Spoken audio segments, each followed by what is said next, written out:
In early 2017, in the city of Cairo, in a heavily built up residential area, and during excavations of the ancient location of the city of Heliopolis, which is thought to have once stood here, a colossus was uncovered, became one of the biggest enigmas regarding who he was representing.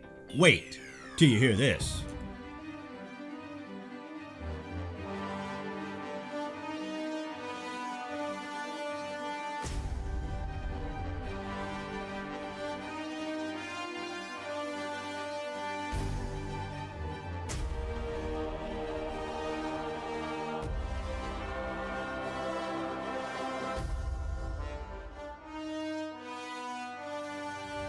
Originally thought to have been Ramses the Great until an inscription was deciphered that overwhelmingly suggested that in fact the gigantic monument was in fact the depiction of a lesser known pharaoh, a king that was thought to have achieved very little during his reign because very little is left regarding his reign, and we can only name him because he is listed on the king's list as Psamtik I, and this colossus represented him.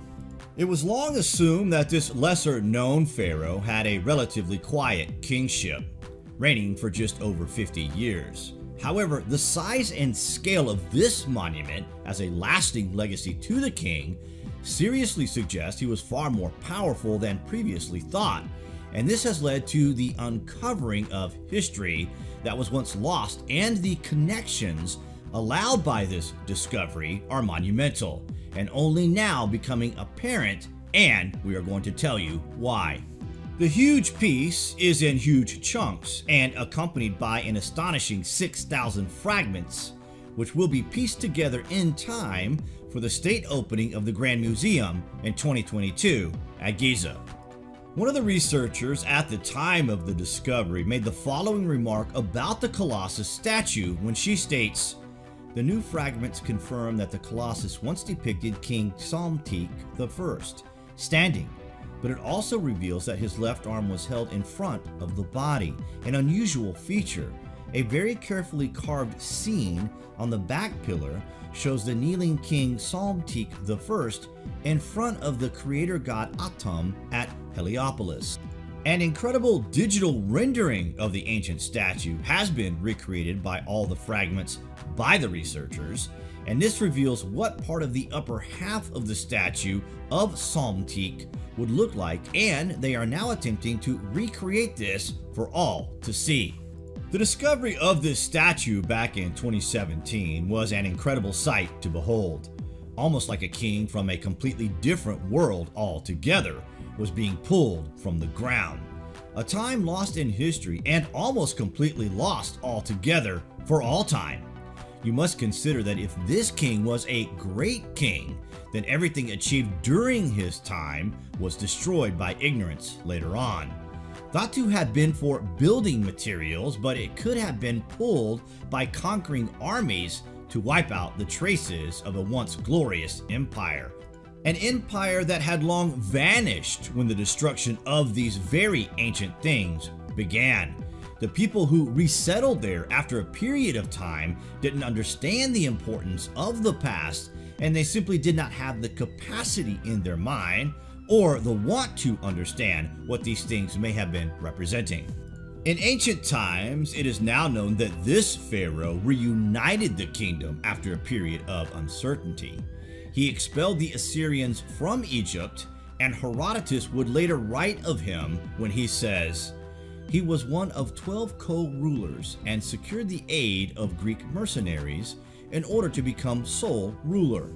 After an abortive rebellion by his vassals against the Assyrian ruler of Egypt in 663, Psamtik was unexpectedly restored as governor of Othrabes, a city of the Nile River Delta, by the Assyrian king. Later, rejecting his vassal's status, he negotiated an alliance with Yeyes, the king of Lydda in Asia Minor, which enabled him to subdue the other Assyrian princesses and vassals in the Nile Delta. He established his capital at Sais, his native city in the western delta, and proceeded to reform Egypt's government.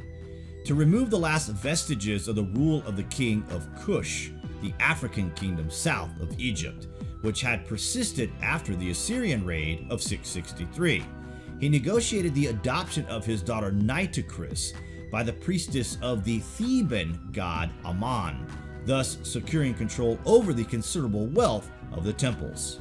Thebes remained under its own governor and appointee of the Kushites, but Psamtik installed a new official as governor of the south and also created the post of administrator of Middle Egypt.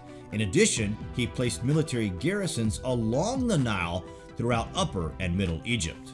The Colossus bore a strong resemblance to Ramses II, one of the most influential figures of the ancient world, who was celebrated by architectural wonder and military conquest.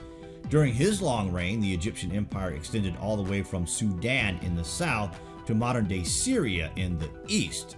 The fact that such efforts were made to memorialize this king suggests he was more influential than anyone had ever assumed. In fact, it proves that we really don't know anything at all, and the patching up of history to meet a certain narrative is an incredibly dangerous practice, and one we intend to try to put right given the passage of time, of course. What do you guys think about this anyway? Comments below, and as always, thank you for watching.